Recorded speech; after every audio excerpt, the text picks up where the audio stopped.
having finished it, I know that the record wasn't the most important thing to me, because as soon as I finished with the record, all I could think about was places I could have gone quicker, things I could have done differently to improve.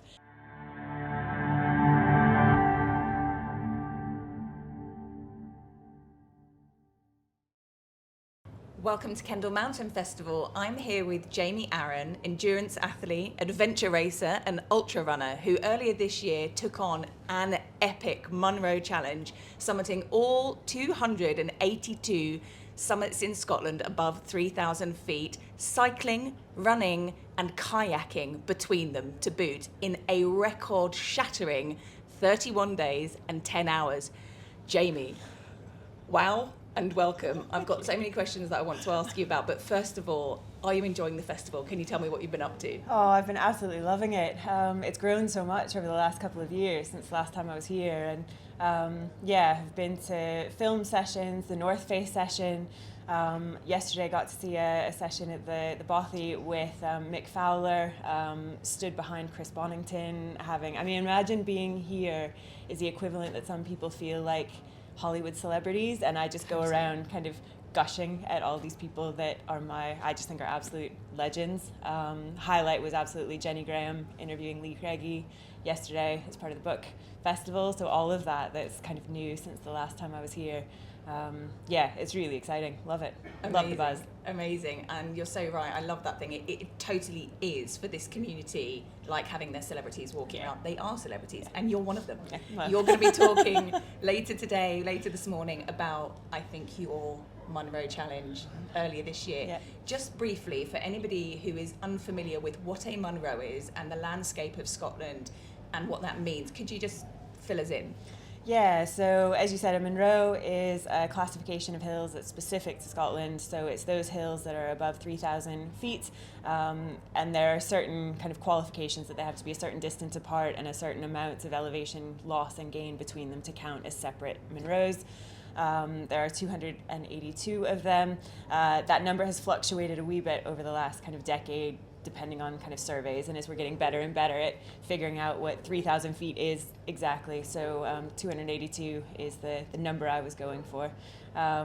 The terrain across the hills is incredibly varied. So I think Scotland is known for being wild and rugged and stunning, and all of that made my challenge incredibly exciting, but also very challenging in terms of the terrain. So it's not a literal walk in the park. A lot of pathless, very tussocky, very boggy, beautiful, but it's not exactly a Let's talk route. about bog. Shall we? How are your feet? So I was fortunate-ish that the first couple of weeks of the challenge, which I started on the 26th of May, the first few weeks of my challenge were when Scotland was experiencing unprecedented heat and dryness. So actually I got quite lucky when it came to the bog the first few weeks, that it was relatively dry. So my feet in that respect were okay. I was using trench foot cream. Nice. As a barrier cream, which I think helped. Great. Morgan socks, which are really good, like wool, merino wool socks. I think all of that helped. But actually... absorbing moisture? Yeah, I think so, yeah. I didn't get the sort of trench kind of foot that I've had in the past doing multi-days in Scotland. What I did get, though, was quite a severe foot injury by the end, which is kind of probably to be expected when you're on your feet for 18 hours a day for a month. So 18 hours a day for a month. Let's just circle back to the challenge itself. Now, before you took on this challenge, I understand that you've actually completed the Munros twice before. That's right, yeah. Once with your partner in a year, yeah. I believe. That's great, but what I'm really interested in is the second time. The fluffs. The fluffs. Tell me about the fluffs. So the fluffs are rescue dogs, Pirate and Hope, who we adopted from Spain in 2016. I think I'm someone who gets quite overwhelmed with choice. So on a weekend or after work, I definitely want to do something active, but sometimes I do. We're spoilt for choice in Scotland of, fun, cool stuff to do and be outdoors.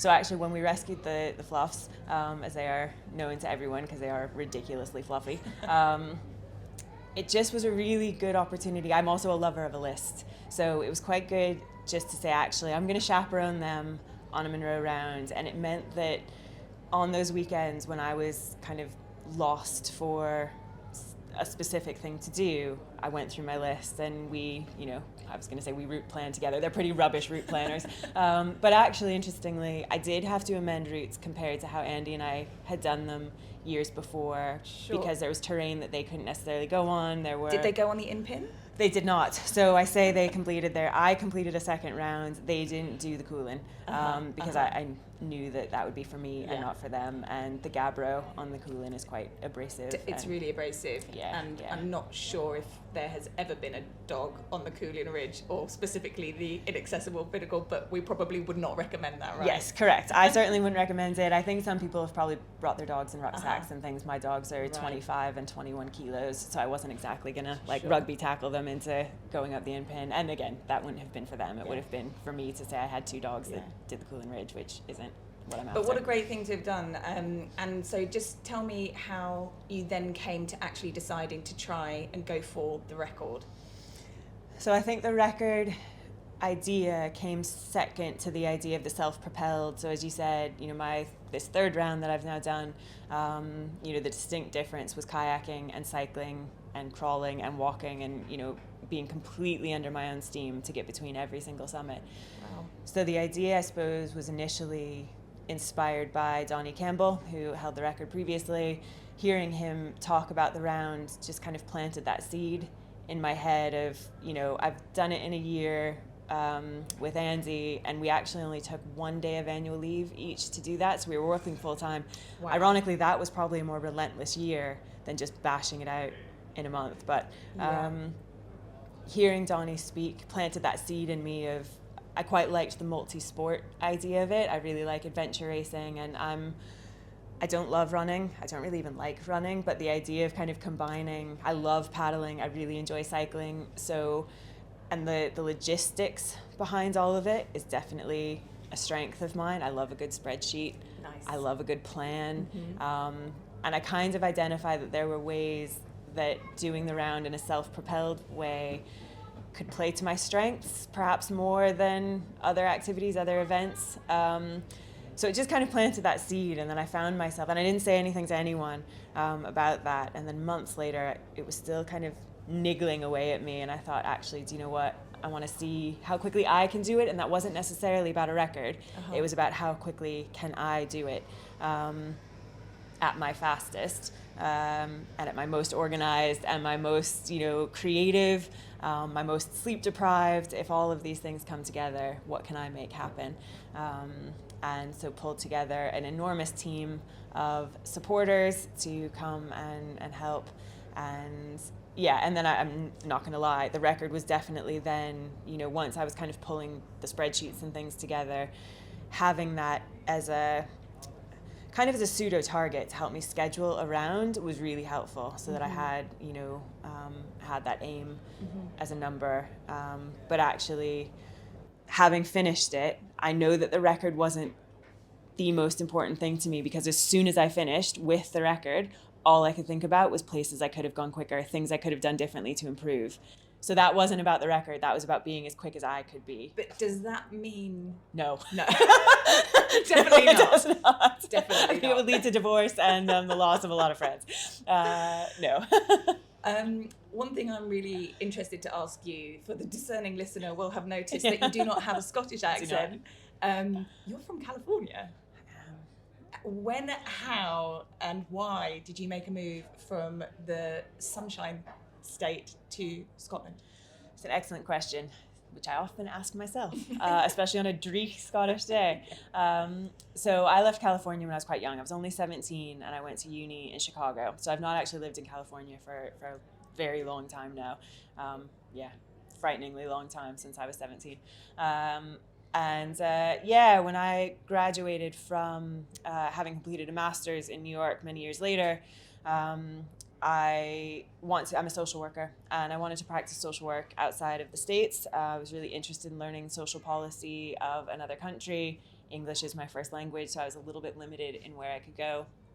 And my partner, who is English, had very fond memories of coming up to Scotland to go ice climbing and climbing. And so we decided at that point in 2005 to give it a go for a year or two.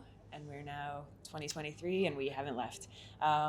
So while that was what brought us over initially, was Andy's kind of interest in kind of, being closer to the mountains and getting into the Highlands more easily and getting climbing. The reason we've stayed so long is in no small part because of the right to roam access legislation. Right. So I think Scotland is almost uniquely set up for people like us who just love being outside and are very respectful of our natural surroundings, want to experience it, and aren't held back by trespassing laws and feeling restricted by where we can go, and really feeling that I guess reciprocity, that if we are respectful and we go in, and whether that's paddling, biking, walking, that these incredible spaces are accessible to us without restriction, or with limited, obviously, with sensible, respectful access. So it's a huge reason why we've stayed. And every time I go back to the States, as much as I love going hiking and running and cycling in the States, you do feel a bit more prohibited in where you can go, and you do have to put in planning for getting permits and requesting permission and facing fences that will tell you you're going to be shot if you access because something. We talk about access to the outdoors a lot at the festival, and it's a topic that is explored in so many different ways in terms of all sorts of different boundaries that may exist for people, but this is almost the most literal, the actual physical access to the land. So what better reason? I think that's amazing. I'm going to let you go, but I do have one last question. I know you've got to go to your session. This year the theme of the festival is joy. The word endurance does not automatically feel synonymous with the word joy. Often we hear things like type 2 fun or sufferfest associated with endurance. Can you just tell me what the word joy means to you and how you experience that in your endeavours, if indeed you do? What an excellent question. I think joy for me, certainly in the outdoors and thinking about the Munro Challenge as well, joy was in freedom. I think there was joy in recognizing that I was choosing to be there, and the joy of being surrounded by like-minded people. Sharing an experience to me can be a very joyful way of approaching not just the outdoors, but a lot of experiences. That feeling of just contentment. And I think you're absolutely right. Certainly the Munros and endurance generally is a lot like no fun sometimes. But I think that doesn't mean, I think I'm quite good at appreciating, taking a moment to appreciate the rainbows and the cloud inversions and the Brock Inspector and the weird and wonderful things on the ground. And so I think you can find joy even when you're suffering, but that takes a mindset that maybe doesn't come naturally to everyone. But I'm aware that I'm incredibly privileged to be able to appreciate the outdoors in that way. So almost it can be a choice, actually. I think have so. to focus. I think so. What an amazing thing. So actually there's a message there that you can seek joy, look for it, find it. Thank you so much for talking to me. I hope you enjoy the rest of the festival. Thanks very much. Thank you. Thanks for having me.